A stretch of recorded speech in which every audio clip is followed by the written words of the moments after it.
The cabin lights were dim, the engines humming steadily beneath the passengers' feet, when the man in seat 17A lifted his phone to his ear.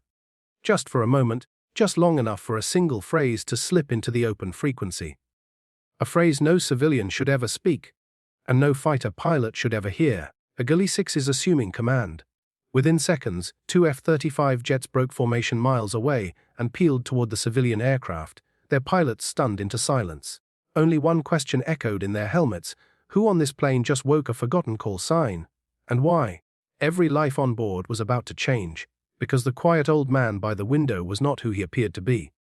And tonight, the sky would remember him. The man in seat 17A was known simply as Elliot to the passengers around him. 78 years old, soft-spoken, the kind who helped younger travelers lift their luggage without being asked. A widower, a quiet grandfather, the kind of man no one glances twice at. He wore a worn sweater, carried a simple leather bag, and traveled alone. But Elliot carried something else too, something heavier than any suitcase. Something he had never shared with his children, something he once vowed to leave buried in the past. For the first hour of the flight from London to New York, everything was ordinary. People slept, watched movies, or stared at clouds. Elliot looked tired but peaceful, gazing out at the endless blue. No one knew why his hands trembled lightly, or why he kept checking the small silver ring around his finger, a ring engraved with a unit number that no longer existed in any public military record. But the turbulence began, sudden and violent. A passenger too rose up panicked, a baby cried, someone dropped their coffee.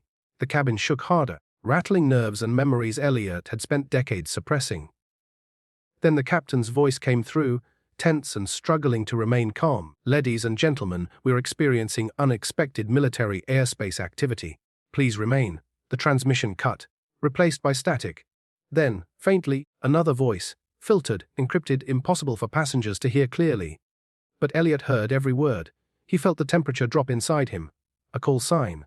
An order. A ghost from a life he swore he buried. His pulse quickened. His chest ached.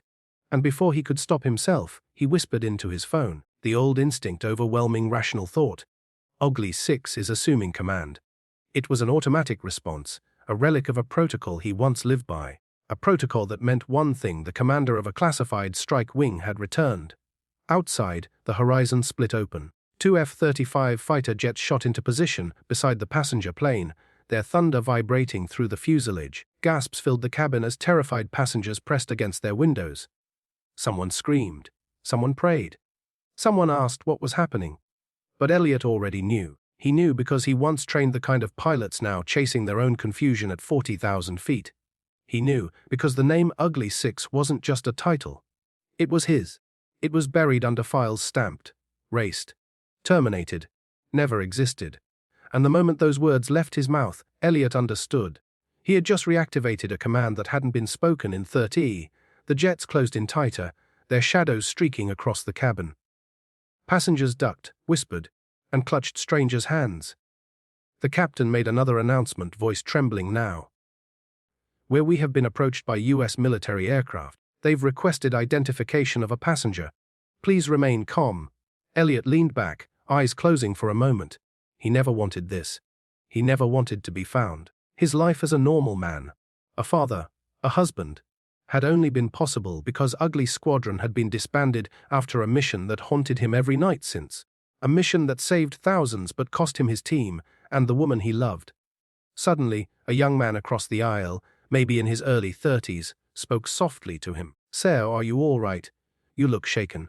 Elliot opened his eyes and saw concern, pure, genuine concern. It reminded him of his squad years ago. Brave kids. Kids who trusted him. Kids who never made it home. He nodded weakly. "I'm fine, son.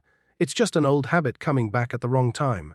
Outside, the radio channel crackled. A pilot's voice, tense and astonished, filtered through the aircraft's emergency frequency. "Civilian flight, this is Reaper 1. We detected an unauthorized command code. We need confirmation. Who is Ugly 6? All eyes turned to the windows. Some passengers silently begged for answers. Others were frozen in shock. Then, without drama, without hesitation, Elliot stood up. The old man's spine straightened, his shoulders squared, the trembling in his hands steadied.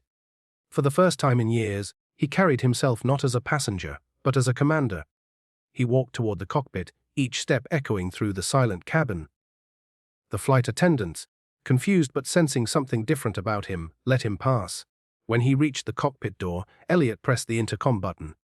"This is Ugly 6, he said. Calm, strong, and unmistakably authoritative. "Patch me through to the pilots." Inside their F-35 helmets, the two pilots stiffened. The name belonged to a legend they'd only heard whispered about. A man whose missions were still used in secret training manuals. A man believed dead. This was impossible. But the voice was real. As the crew connected him to the encrypted line, the passengers watched from their seats, holding their breath. And in that moment, as Elliot prepared to explain a past he had run from his entire life, something inside him changed. The fear fell away. The guilt loosened its grip, and the sky outside seemed somehow quieter, as if it too remembered the call sign that once held power over nations. "Reaper 1. Elliot began. "Stand down and hold formation. I know what you think you heard. I'm going to explain everything." The pilots hesitated, stunned. Was the legend truly alive? Elliot exhaled slowly, the weight of decades lifting off his shoulders. Tonight, the sky would learn the truth. And so would he.